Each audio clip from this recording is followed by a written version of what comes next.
के जो प्रश्न पत्रों में किस तरीके से भौतिकी, रसायन, गणित में प्रत्येक में कितने कितने अंक होंगे और कितने प्रश्न करने होंगे, ये पाठ्यक्रम आपको पहले निश्चित करने की हम कोशिश करेंगे। साथ में जो आपने कहा जो प्रैक्टिकल होते हैं और उस प्रैक्टिकल में और जेई की परीक्षाओं में दोनों में आपस में टकराव ना हो।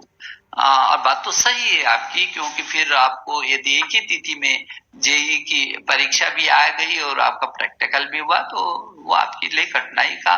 कारण बन सकता है। इसलिए सभी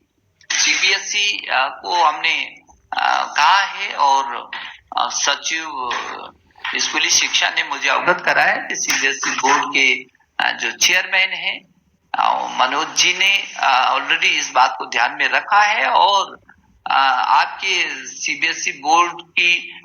जो परीक्षाएं प्रैक्टिकल है, क्योंकि ये प्रैक्टिकल स्कूल को ही करना होता है, तो उनको ये सुनिश्चित करना होगा कि जब जेईई की परीक्षाएं होंगी उन तिथियों में वो अपना प्रैक्टिकल न करें, और यदि किन्हीं परिस्थितिवश वो ऐसा होता है कि वो तिथियां एक समय में आएंगे तो उनको अवसर दिया जाएगा। ऐसा ये निर्देश जारी भी हुए हैं, लेकिन आपकी बिल्कुल सही है बात है कि दोनों जब एक साथ होते हैं तो बहुत कठिनाई होती है। और ये भी कोशिश करेंगे कि जो यदि 100 प्रश्न है तो उसका छात्र 75 का उत्तर दे, मतलब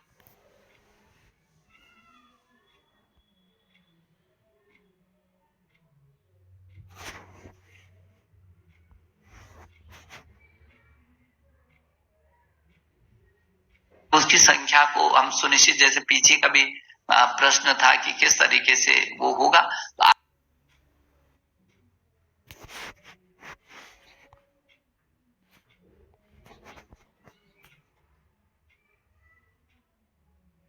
चाहिए।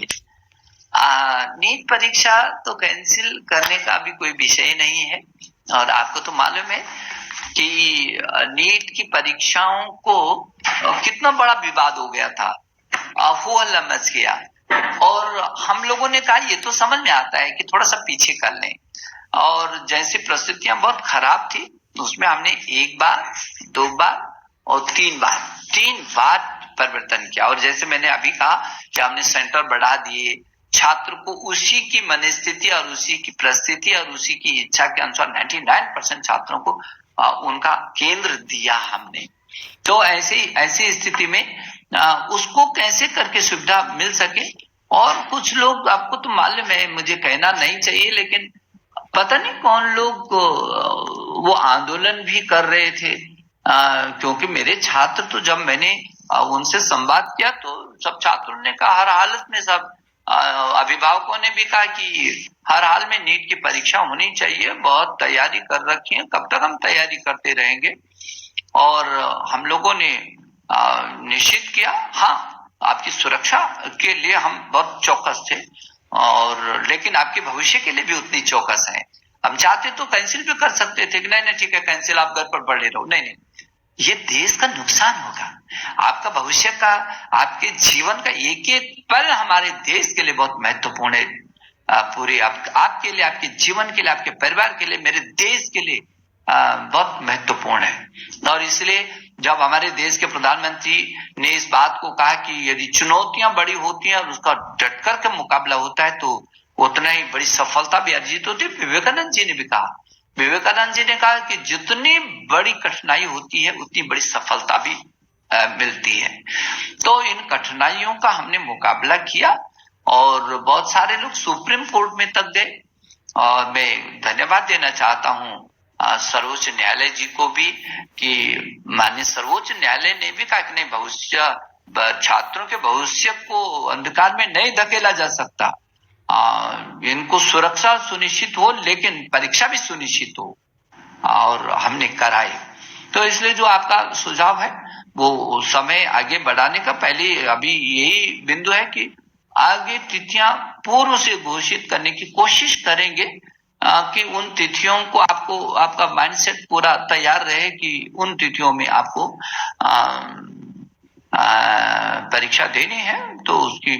तैयारी आप समय से आप कर सकते हैं। और इसलिए चाहे जेईई है चाहे नीट है, आप निश्चिंत रहिए, हम पूरी तरीके से आपके साथ हैं। आपके समय समय पर सुझाव भी आते रहेंगे, आपके सुझावों पर क्रियान्वयन करते हम।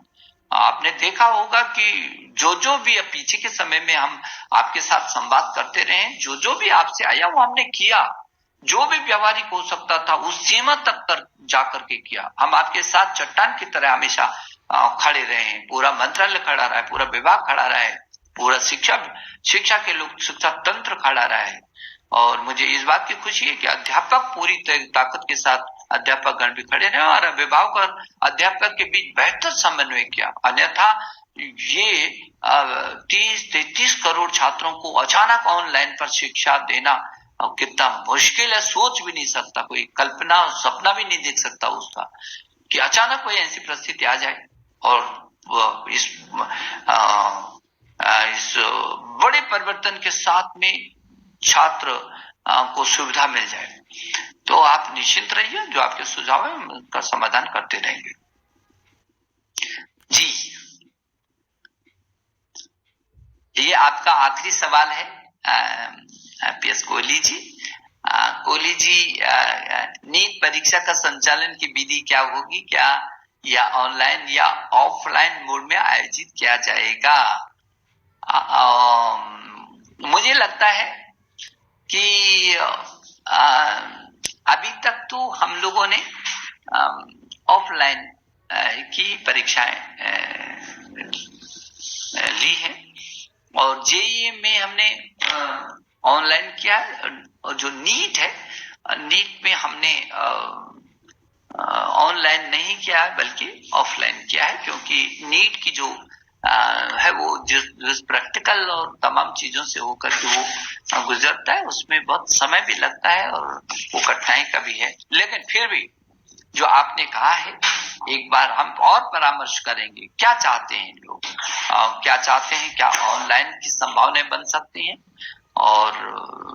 यदि ये विचार ज्यादा लोगों का आया और उसमें कुछ बहुत अच्छे तरीके से, तो उस पर क्या विकल्प निकाला जा सकता है, वो छात्रों के आपके ही हित में होगा और अच्छा ही होगा। हम कहीं आपको निराश नहीं होने देंगे। तो मैं आप सबको बहुत शुभकामना देना चाहता हूँ। आप जिस तरीके से आपने इस समय को अपना बचाया है, और मुझे इस बात को कहते हुए संतोष महसूस होता है कि जहां दुनिया के देशों ने एक साल पीछे कर दिया अपने को, और परीक्षाएं समय पर नहीं हो पाई, तो नए सत्र भी समय पर नहीं हो पाया, और हिंदुस्तान जैसे दुनिया के सबसे बड़े लोकतांत्रिक देश ने अपने बच्चों को भी बचाया,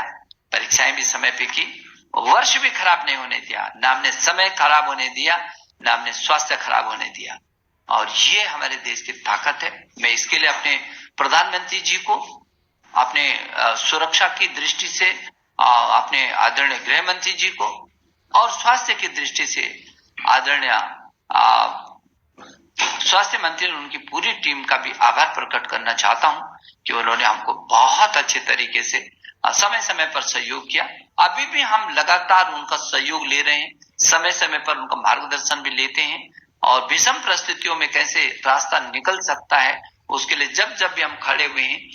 गृह मंत्रालय ने, स्वास्थ्य मंत्रालय ने निश्चित रूप में एक कदम आगे आकर के और हमारा सहयोग किया, हमारी मदद की है। मैं अभिभावकों से इतना अनुरोध जरूर करना चाहूंगा कि बच्चे को आप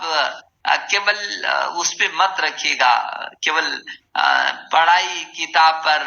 रख रहे हैं बैठे बैठे, आप उसको योग भी कराइए, इधर उधर भी दौड़ाइए, अपने साथ खाना। छात्रों से भी मैं कहना चाहूंगा, कितना ऐसा अवसर है, आप भोजन बनाना जान सकते हैं, आप माता पिता के साथ मदद कर सकते हैं, आप दादा दादी नानी नानी की कहानियों को एकजुट कर सकते हैं, उनको आप अपनी छोटी सी पत्रिका, आपको कितना आपके जीवन के अंदर आप अपनी नाना नानी दादा दादी जो भी आपके परिवार में है,